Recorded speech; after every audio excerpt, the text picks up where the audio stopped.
If you only think of rune-stones as these straight monuments dotting the Nordic landscape and stemming from the Viking Age, you might be surprised by this exciting discovery from the world of runology. So 2 years ago, a fragment of sandstone was uncovered in Norway, north of Oslo, at Svingerud, with a very old runic inscription in the elder futhark, containing what appears to be the name of a woman, idiberug. This stone dates back to between 50 BC and 275 AD, making it the oldest one discovered so far. New research has shown that this is, however, just only one piece of the big runic puzzle. Let me show you why.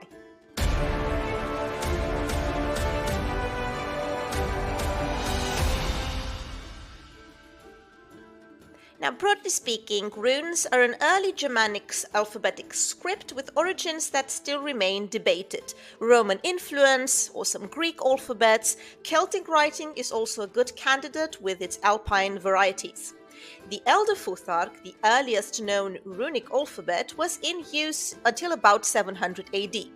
The earliest confirmed runes include portable objects such as a bone comb from Vimose in Denmark dating to about 150 or 160 and an iron knife from Funen, which was also very recently discovered, also dating back to approximately 150. Rune-stones with older inscription are however rare, though notable examples include stones like the Håkanvik stone, Överby or Elding. A simple inscription would be something like I, Gottgest, inscribed these runes. Between 2021 and 2023, the Museum of Cultural History at the University of Oslo excavated the Svingerud gravefield in Hole in Norway, revealing a sandstone fragment inscribed with runes in this alphabet in the Elder Futhark. The fragment was found in a flat grave beneath a burial mound, and associated radiocarbon dating makes it the earliest securely dated runestone, so between about 50 BC and 275 AD. Additional fragments with runic inscriptions were also found in other burial contexts, all originating from the same original slab, indicating multiple acts of carving over time. Runestones traditionally served varied purposes, though commemoration was a dominant theme, particularly in the late Viking Age, that would be in the 10th and 11th century, where inscriptions often recorded that a stone was raised in the memory of a relative.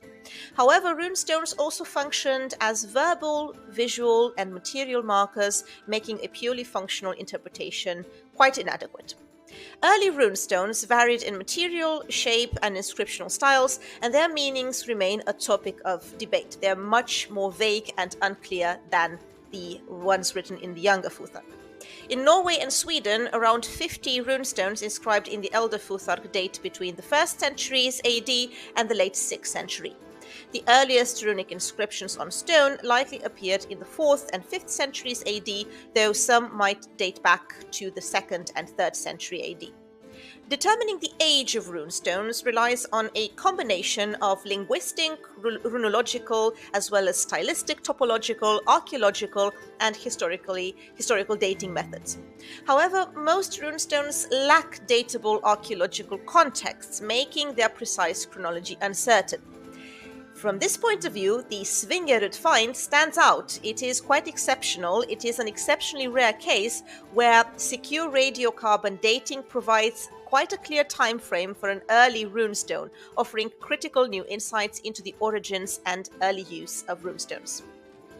The Svingerud gravefield, located in the Hole municipality in Buskerud county in Norway, about 40 kilometers northwest of Oslo, contains multiple burial grounds, mounds, as well as flat graves. Before excavation, 3 grave mounds were known, but archaeologists later identified a 4th one and 2 additional flat graves. These burials contained cremated bones, charcoal, pottery, brooches, belts, pins, and bone combs, all typical of the early Iron Age. During the 2021 and 2023 excavations, several sandstone fragments inscribed with runes were uncovered. We have Hole 1, that would be grave A1790, a large sandstone slab, likely the base of a standing stone. Hole 2, grave A4367, the main runic fragment found buried face down in a grave, and then Hule 3, additional fragments found on the old ground surface, later fitted together with Hule 1 and 2. These fragments originally formed a single standing stone that was later broken and repurposed in graves. Radiocarbon dating of 29 samples from the graves and mounds was conducted to establish the time frame of the runestone. In grave A1790, that was dated between 15 BC and 195 AD. Grave 2, so A4367, was dated between 50 BC and 275 AD. And mound A140, that would be the youngest burial, it was constructed after the grave in Hule 2, is estimated to be between 130 AD and 475 AD. Using Bayesian statistic modeling, that confirmed that A4367 is the most reliable context for dating the runestone, making it the earliest securely dated runestone placed within 50 BC and 275 AD. So quite an important find. The significance of the find could be summarized as follows. Well, first of all, we have the oldest known runestone in a dated archaeological context. Then the fragments would suggest multiple inscriptions and reuses over time. And then we have the earliest evidence of runestones being associated with burials. So this discovery challenges previous assumptions about the origins and use of runestones in early Scandinavian history, and it offers us new insights into the early epigraphy, tradition of epigraphy. And now comes the most exciting part. Let's look at the inscriptions. The Hule 2 and Hule 3 fragments, along with Hule 1, originally formed a single upright runestone. Hule 2 and Hule 3 contain clear runic inscriptions, stylized markings, ornamental symbols, while Hule 1 has only incised marks without confirmed runes. These inscriptions appear to have been added in multiple stages, as some runes were carved after the stone was split. These inscriptions exhibit a mix of textual writing, symbolic elements, and decorative patterns, some of which remain undeciphered. They are written in the ancient Nordic language, the early linguistic stage of Scandinavian runic inscriptions from the mid-2nd to the late 7th century AD. However, the secure radiocarbon dating extends the possible periodization of early runic writing back further than previously known. So let's have a first look at sequence 1. This was already known, but it has been revised and new knowledge has been added to it. So the idiberug sequence. This is a personal name, could be a dedication. It is located near the lower left corner of side A, and the inscription reads idiberug. And this is a legible sequence, and it is the most distinct one we have from the whole context. The 8 runes are broader and more deeply incised than the rest. The final rune could also be an N due to ambiguous rune forms. So essentially we're dealing with a personal name, perhaps also a title. At any rate, this could refer to the deceased, the stone's commissioner, or another entity. It might also have some Proto-Germanic connections. The second element, bergo, is linked to Proto-Germanic, to a Proto-Germanic word, bergo, meaning something like help, protection, or shelter. In German, we have, for example, the verb bergen, which means to hide.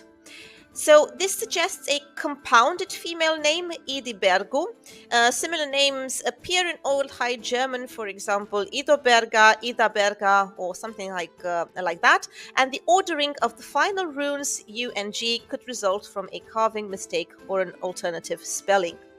And like I said, we can also have these alternative readings, idiberun instead of with a G at the end. We also have something very interesting here, the oldest attested form of a multi-pocket B rune. If you look at it, it looks like it has a couple of pockets, otherwise a rare feature. And then we have a zigzag motif surrounding the inscription. This might reinforce a central dedicatory message, and generally speaking, it may connect to burial rights or ownership of the stone. The second sequence is very unclear and vague, could be a riddle of some sort. It is located to the right of sequence 1 on side A, and its reading would give letters such as B or Th, M and Z. So it's a mix of clear and ambiguous characters. The first rune would be Z, followed by a double B or a Th, and then a M. The last shape is a triangular element, could be an extension of the M, of the M, and the interpretation would go into the direction of a potential grammatical connection with idiberug if the last letter, the Z, represents a nominative singular masculine ending. However, the rest of the sequence lacks clear lexical meaning, and it could be a separate sequence or some kind of ornamental carving. In relation to the significance, it could represent an experimental stage of runic writing, combination of runes and rune-like marks, so without them being actual runes, may indicate an early scribal tradition.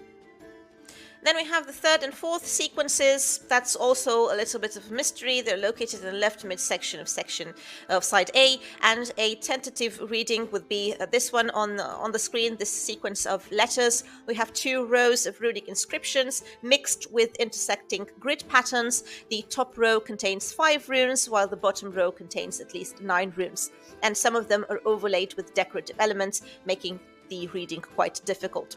So in terms of interpretation, this could be a fragmented inscription rather than a coherent text. It also could represent symbolic or magical writing of some sort rather than a readable sequence.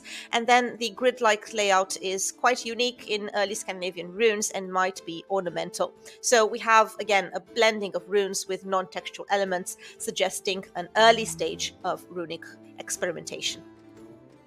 The fifth sequence has 3 letters, F, U, Th, and it could be an early runic alphabet sample. So it is located in the right midsection of side A, and it has these 3 clearly defined runes resembling the first 3 letters of the futhark. The Th has an extra triangular shape on its pocket. So possibly an early attempt at listing the runic alphabet. The modified Th rune could represent a unique regional variant, or perhaps just some decorative flourish. So it could be one of the earliest known inscriptions resembling the futhark sequence, which is actually quite often encountered on these older inscriptions. Sequence 6 is a complex inscription on side B. It was inscribed after the stone was split, and it has 19 runes. Some of them are damaged or really ambiguous. It's oriented right to left. It's opposite the usual direction of the runes, and some letters are surrounded by irregular grooves. And it appears partially eroded, making the interpretation very difficult. So it contains many consonants, but few vowels, making lexical reading almost impossible. Potentially an abbreviation of some sort, even a cipher or a magical formula that we unfortunately cannot decipher. The presence of at least 15 out of the 24 futhark runes suggests a mnemonic or training inscription. So the significance is that it could also be a piece of evidence of early non-lexical runic sequences. The orientation and location would suggest a secondary act of carving. Hule 3 contains 16 or 17 runes alongside 2 separate marks consisting of multiple small dots. The inscriptions are shallow and weathered, with some runes fully preserved on single fragments, while others are split between multiple fragments or damaged. Despite this, the text has been reconstructed and it reads from left to right. One potential reading being Ek wulu faido runo. So first we have the pronoun I, ek. It is quite a common element used in early runic inscriptions. It is often used in rune-carver formulas, and it is found in numerous early Scandinavian inscriptions, including the rune-stone I mentioned at the beginning, the Einang stone from the late 4th century. Then we have this name or epithet, we don't really know, uncertain reading here, wulu or gulu or swulu. The second word is unclear, has multiple readings. If the name ends in u, however, and I think this is one of the most fascinating facts about this new research, if the name ends in U, it would suggest that the rune carver was actually female, which would make this the earliest known instance of a female rune carver in history. It would not be the only example, however. We do have another runic inscription, Helsingland 21, where we do have the name of a female rune carver, Gunborga. This would be the second example, and it is absolutely fascinating. I really, really want it to be a female, so it would be great. The name may be a title as well, or some sort of epithet, so the exact meaning is unknown. We just have this indication, the ending of the word, suggesting that we're dealing with a female. And then we have the verb, which is faido, meaning I painted, also in the sense that I wrote. It's a verb form, the first person singular past tense of an ancient Nordic verb, faian. The verb appears in other runic inscriptions, quite a lot of them actually referring to the act of inscribing or carving runes, and it confirms that the inscription actually refers to an intentional act of writing, distinguishing it from just random markings. And then the last word is runo, the rune, the singular feminine noun in the accusative form, and it is also found in other early runic inscriptions, notably the stone again, where it refers to the inscription itself. It suggests that the carver was very much aware of the runes as a script and consciously used them to record meaning. So let's draw some conclusions here. The Hule runestone is very much unique due to its multiple runic inscriptions, complex visual elements, and layered markings. The inscriptions on Hule 2 and Hule 3 include clear runes, ornamental symbols, ambiguous shapes as well that blur the line between writing and decoration. So this mix would suggest different hands and multiple episodes of inscription over time. Some markings are clearly runes, others are stylized script, imitative signs, or purely ornamental. The focal points of Hule 2 appear to be the stem, idiberug, and the sequence futh, possibly the early runic alphabet sample. And then we have these multi-pocket B runes and zigzag patterns, also symbolic in nature, perhaps decorations or visual reinforcements of key inscriptions. We do have some other similar examples of combinations between images and inscriptions, for example, the Opedal stone in Norway and the Kruksta and Möbro stones in Sweden. The original stone was made of a fine-grained sandstone and was easy to carve. Hule 1 suggests it stood upright at some point, possibly as a grave marker or commemorative monument. It was later broken and reused, and some inscriptions might predate others.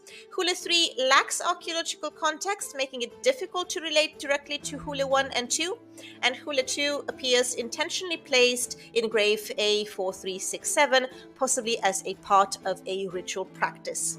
Some inscriptions on Hule 3 may indicate a female rune carver, but the connection to Hule 2 remains uncertain. The fragmentation process suggests a symbolic or ritualistic reuse of the stone in separate burials.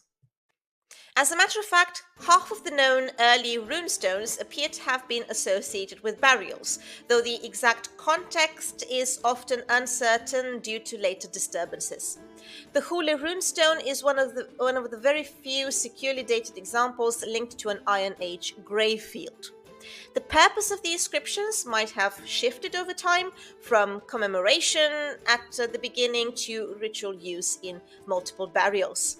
Some of the runestones were explicitly commemorative, erected in memory of individuals. Others, like Hule 2, seem to combine different types of inscriptions, suggesting multiple functions. So we have a dedication, this idiberug lady, and then we have the rune-carver formulas. So I made the runes, I painted the runes, and then we have alphabet samples or symbolic sequences, the consonant-heavy sequences. They could be interpreted in some sort of ritualistic manner or some kind of decorative marking. In a nutshell, we're dealing here with a rare and complex find offering valuable insights into early Scandinavian runic tradition. We have multiple inscriptions, layered carvings, intentional fragmentation, everything would suggest a dynamic use over time.